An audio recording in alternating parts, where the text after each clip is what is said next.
The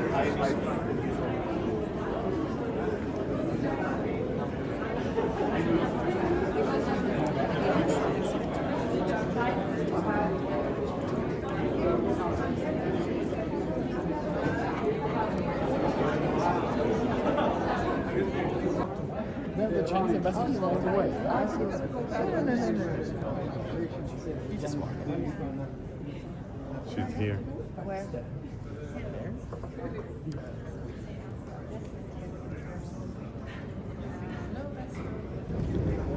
we go.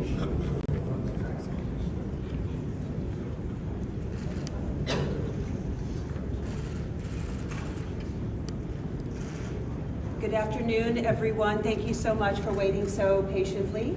As you know, just moments ago, the 79th session ended, and now we have sworn in the new president of the 80th session of the UN General Assembly. She will be making very brief remarks, and she has time for about 3 questions. She will be speaking this afternoon. We have shared her embargoed remarks, and so you will be hearing much more from her, but she has a very tight schedule this afternoon. And so without further ado, Her Excellency Annalena Baerbock.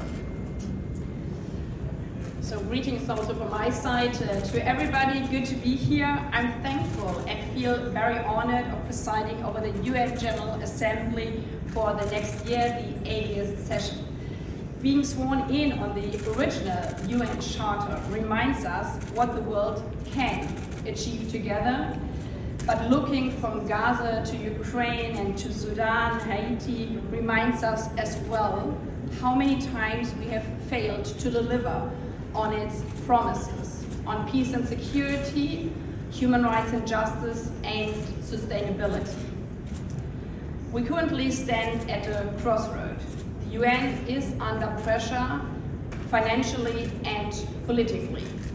This is why the 80th session is no ordinary session.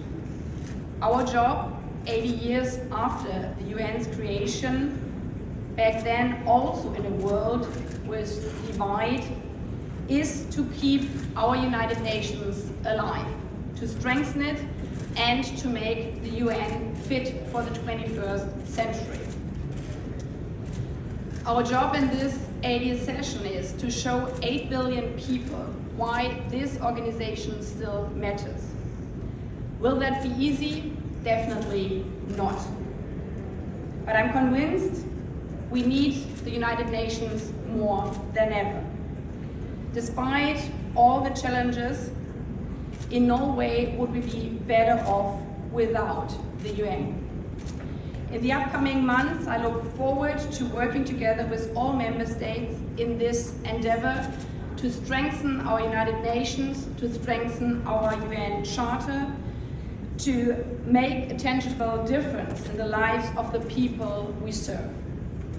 When I was elected, I made a commitment to the 193 member states that as the President of the General Assembly, I will be an impartial but passionate advocate of the United Nations, always guided by the UN Charter.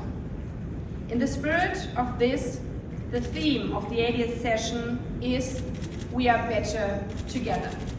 I thank you. Madam President, we expect a vote next week to allow President Abbas to speak by video. Just a moment, please. Yes. Bisana Bakwik with Al Jazeera Arabic. Congratulations on your position. You just started this job, and you're speaking about the failure of maintaining peace and security. And just this morning, we've seen a violation of the sovereignty of another country by Israel by attacking Qatar. Do you have any comment on that? Please underline that this 80th session is no normal session. The escalation of today is obviously concerning, and I call on all parties to exercise maximum restraint.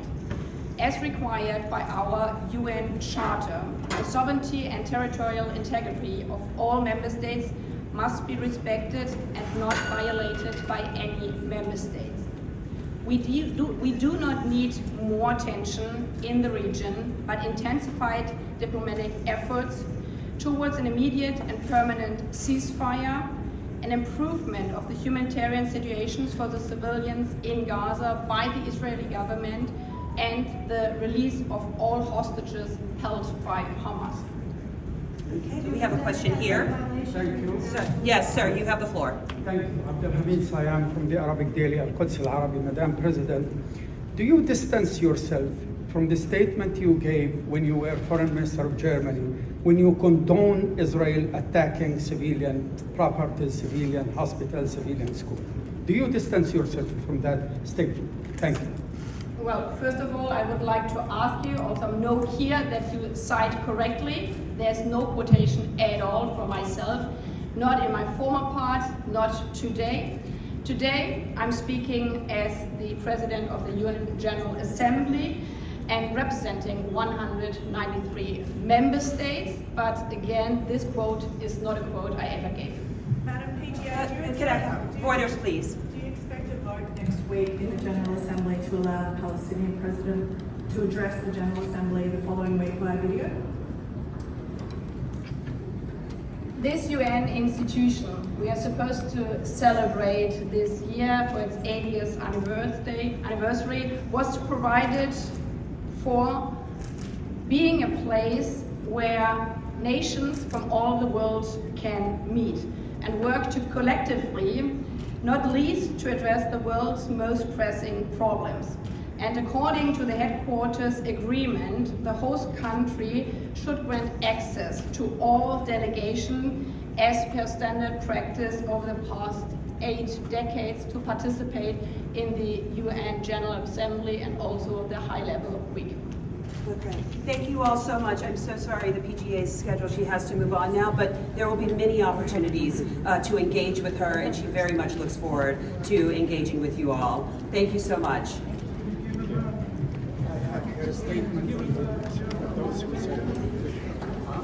Annalena, you can speak in